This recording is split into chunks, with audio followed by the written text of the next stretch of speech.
1979년 25회부터는 공주와 부여에서 동시 개최를 하던 방식 대신 두 지역이 경련으로 문화제를 진행했다.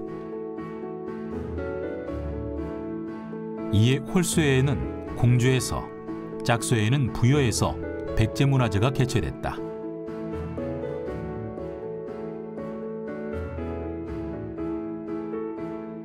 이 기간 열린 백제문화제 행사를 살펴보면 공주에서는 최대 100여 종 이상, 부여에서는 40여 종의 행사가 진행됐고, 이러한 경연제 개최 방식은 2006년까지 지속했다.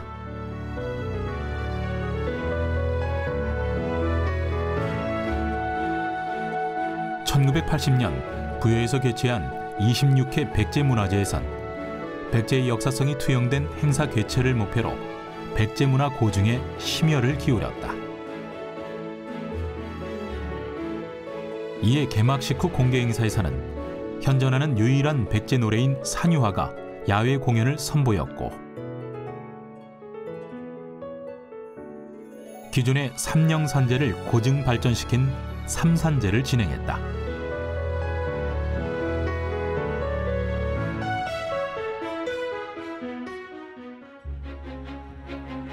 당시 개막식에는 전두환 대통령이 참석했으며 한자를 사용했던 제양 행사는 이때부터 충문을 한글로 변경하며 새로운 시대를 맞이했다. 또 1970년 이후 중단했던 수륙제를 낙하암 주변에서 다시 진행했으며, 가장행렬에서는 그동안 선보였던 무왕행차와 공주 거덕놀이 이외에도 삼신행렬, 백제수호 거룡놀이 등을 새롭게 선보였다.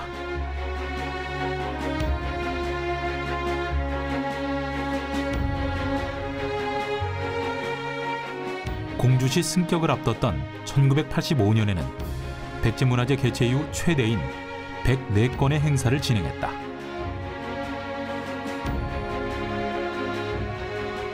당시 전국적으로 시행되던 소비 절약, 에너지 절약 운동으로 대규모 행사들이 위축되던 시기였지만 백제문화제만큼은 그 활기를 더했다. 처음 실시된 백제왕비, 공주뽑기 행사에는 총 47명이 출전하는 등 지역 주민의 관심도가 높았다.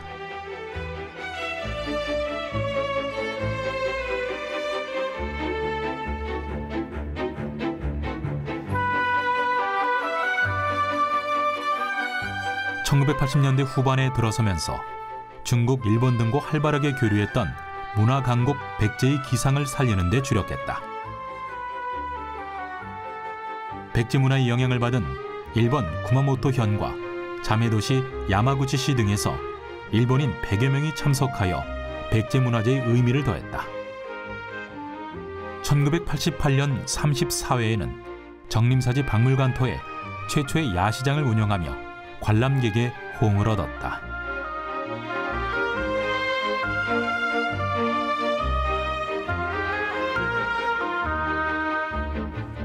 문화강국 백제의 모습을 알리고자 했던 노력은 1990년대에도 이어졌다. 1992년과 1993년 행사에는 백제 멸망 후 일본으로 망명한 백제 왕족 정가왕과 복제왕의 신의가 있는 일본 미야자키현 백제마을 주민이 참여, 백제 왕족이 일본에 정착한 지 1300년 만에 다시 백제 땅을 디뎠다.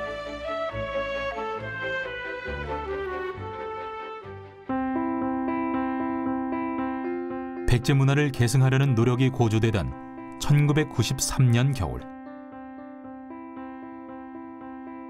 부여에서 국보 제287호 백제 금동 대향로가 출토됐다. 향로의 정상에는 동아시아의 대표적인 신수인 봉황이 자리하고 아래에는 용이 배치되어 있으며, 향로에 새겨진 문양들을 통해 도교와 불교가 혼합된 당시의 시대상을 엿볼 수 있다.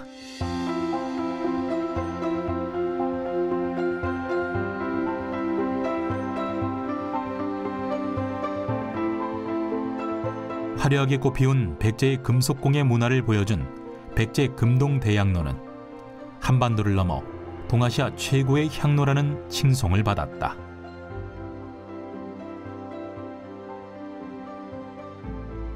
백제문화재에선 나라의 태평과 평안을 기원하는 고유제를 봉행하며 최고의 예술작품으로 꼽히는 백제 금동대향로에 백제 혼부를 안치하는 행사를 진행, 문화강국 백제의 위엄을 세상에 알렸다.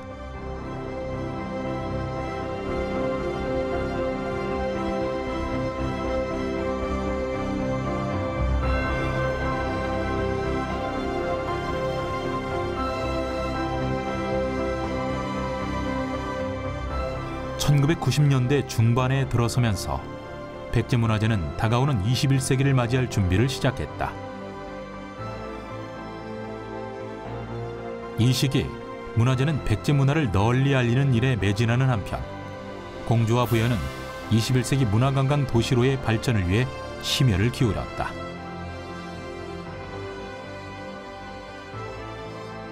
그 일환으로 1994년 40회에서는 충남 지역을 넘어 서울 몽촌 토성에서 백제 혼부를 채화,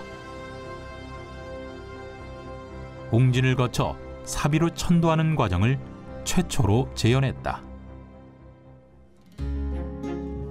또 부여 능산리 고분군에서는 일본인 60여 명이 참여해 일본으로 망명한 복제왕과 정가왕의 추모 행사를 거행했고, 일본 공연팀은 백제에서 전수받은 일본 아악 연주를 하며 문화강국 백제의 면모를 보여줬다.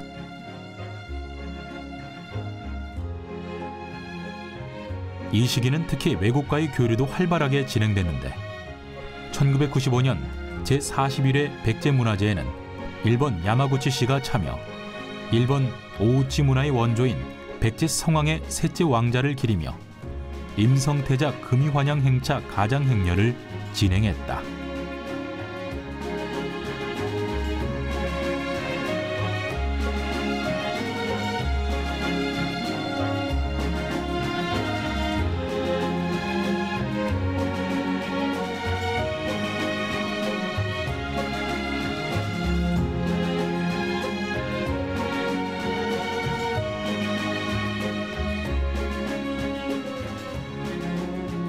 또한 백제문화재 캐릭터 개발과 함께 포스터를 이용해 홍보에 많은 노력을 기울였다.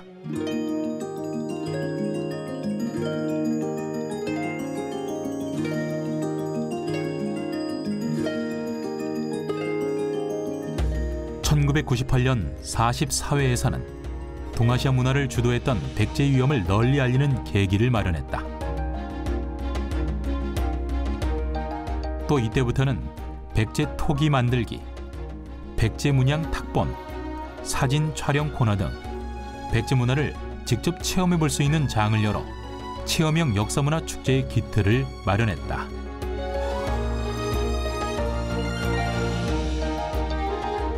(2000년대에) 들어서면서 계백장군 출정식 등 역사 재현 프로그램을 집중 육성하며 타 지역 축제와 차별화를 꾀했다.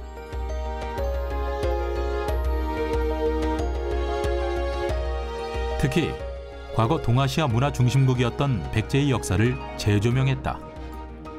이를 위해 당시 배를 이용해 사신이 도착하는 모습을 선보였으며 가장행렬과 함께 일본에서는 대북 공연을 펼치며 문화교류의 끈을 이었다.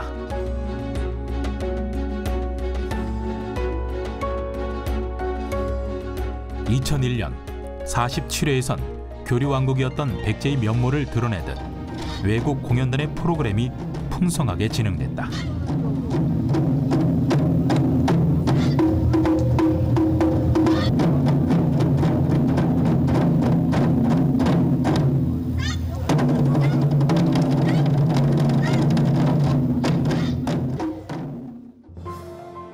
백제와 많은 교류가 있었던 일본의 공연을 필두로 중국의 연변 활극, 러시아의 민속 공연, 태국 방콕 예술단 등 한반도와 인접하거나 교류를 맺은 국가들이 백제 문화제에 참여하며 국제 문화 행사로의 위상을 높였다.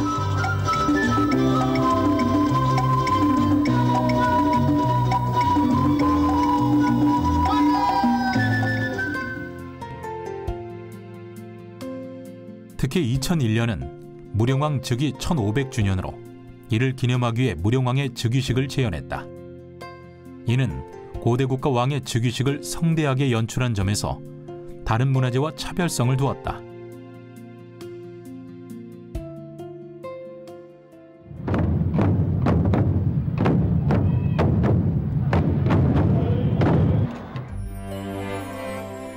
(2004년) 백제문화재는 50주년을 맞이했다. 축제 기간 동안에는 백제문화재 반세기 전시전을 열어 백제문화재의 의미를 되새겼으며 백제 부흥운동, 백제문례 경연대회 등을 개최했다.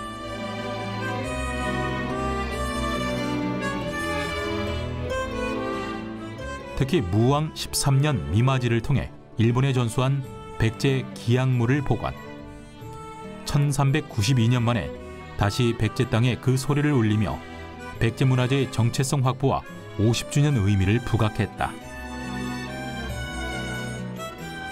반세기를 보내고 다시 첫 발을 내디딘 2005년 50일의 공주행사는 기존의 틀을 깨는 새로운 축제를 목표로 진행됐다.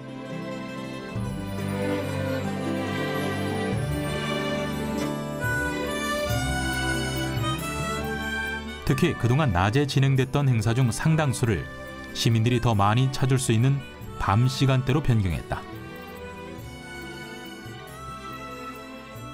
금강교에 설치된 루미나리에 백제비 터널은 주변 경관과의 조화로 관람객들에게 큰 호응을 얻었으며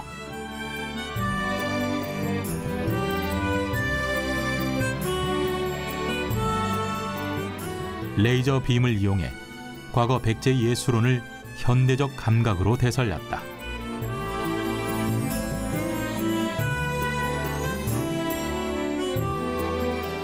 2006년 52회 백제문화제를 개최한 부여에서도 개막식을 야간 행사로 전환하고 무왕 즉위식을 최초로 재현하는 등 행사 종목을 대폭 보완하는 변신을 꾀했다.